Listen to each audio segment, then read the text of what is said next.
يا ربنا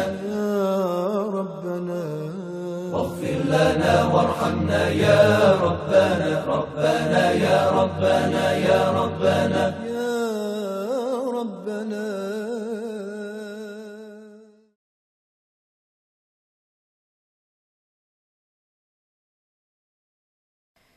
أعوذ بالله من الشيطان الرجيم. بسم الله الرحمن الرحيم.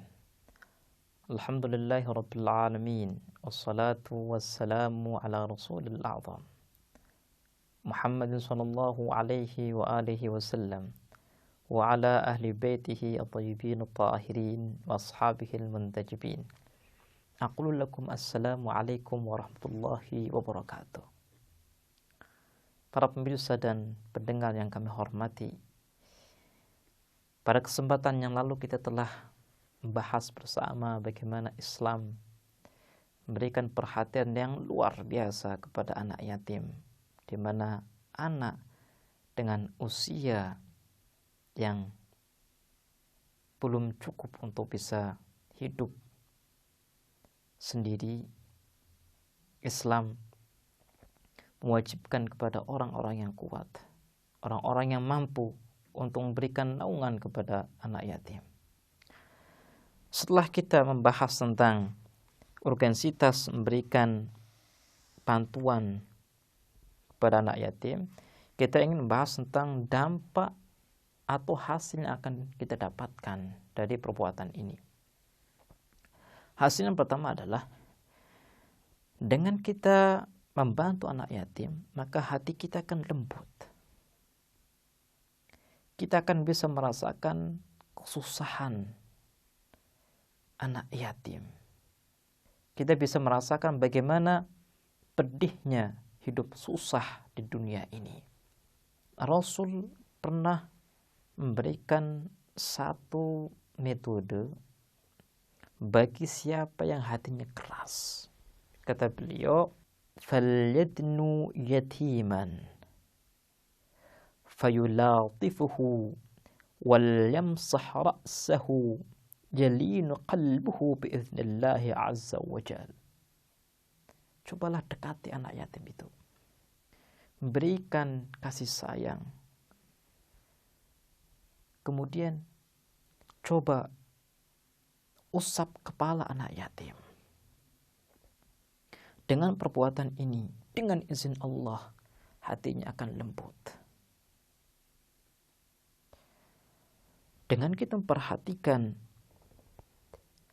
sabda Rasul, penjelasan Rasul, maka kita memahami bahwa untuk bisa mengobati hati kita yang keras, maka kita perlu melihat langsung kesedihan, kesusahan orang lain. Dan salah satu adalah dengan kita melihat bagaimana susahnya anak yatim.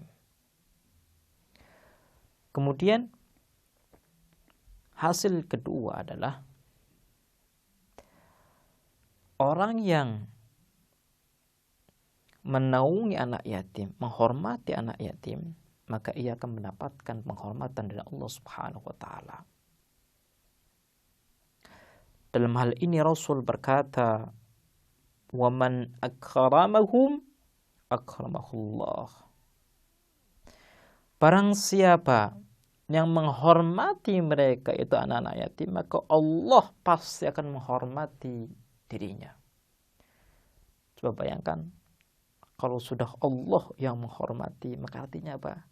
Artinya derajat kita semakin tinggi.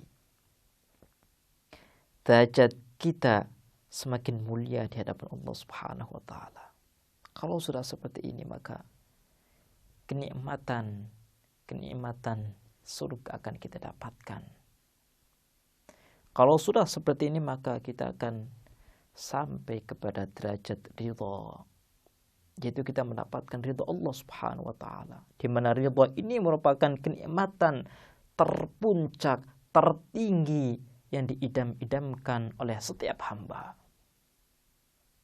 Karena keindahan yang hakiki sumber keindahan yang sebenarnya adalah Allah Subhanahu wa taala.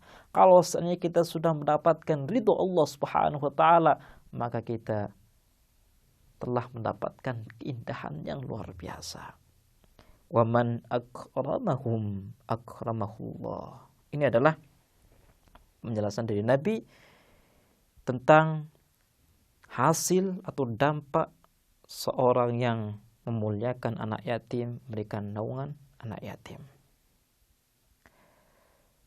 Kemudian hasil berikutnya adalah seorang yang memberikan perhatian, pelindungan kepada anak yatim, maka pasti ia akan masuk surga. Makanya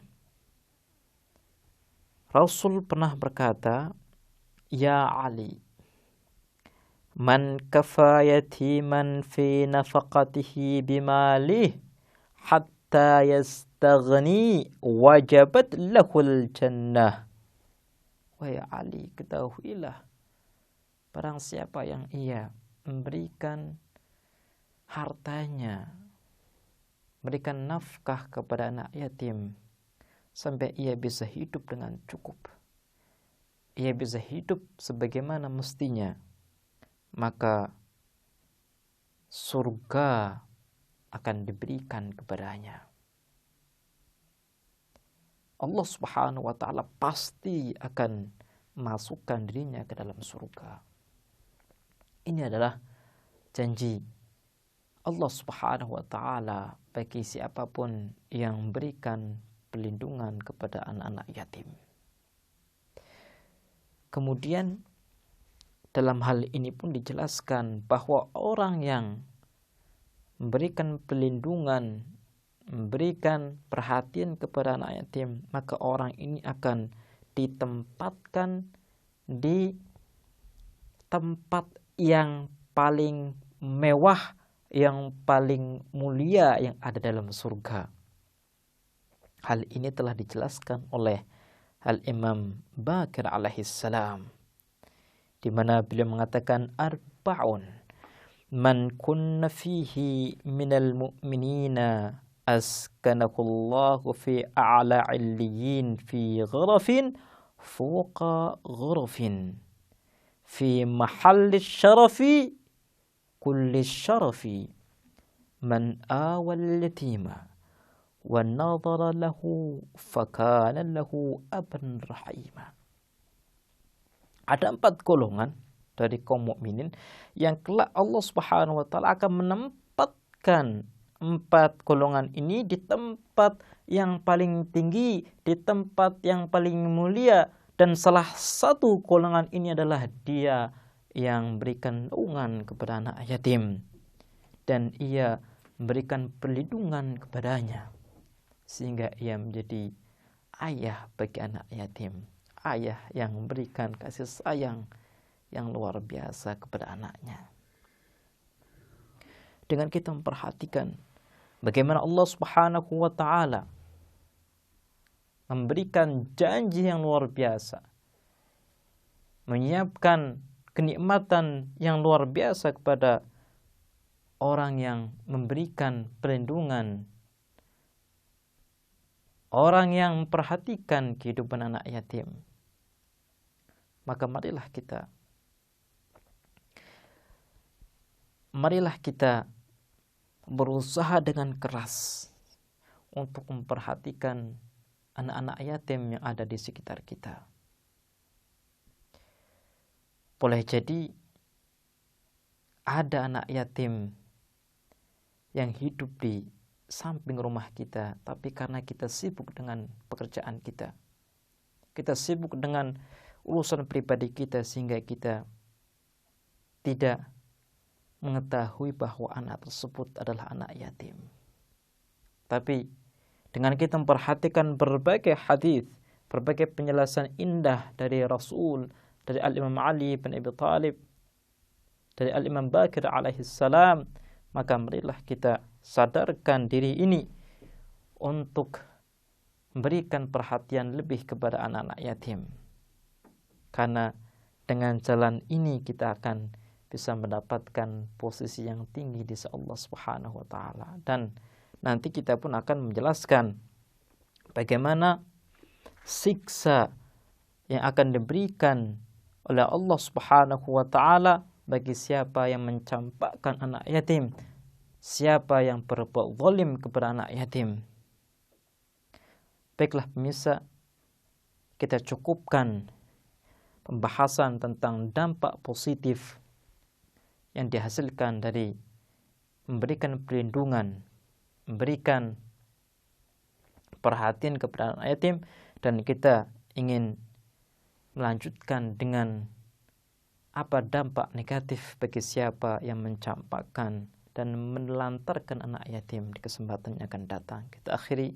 Wassalamualaikum warahmatullahi wabarakatuh.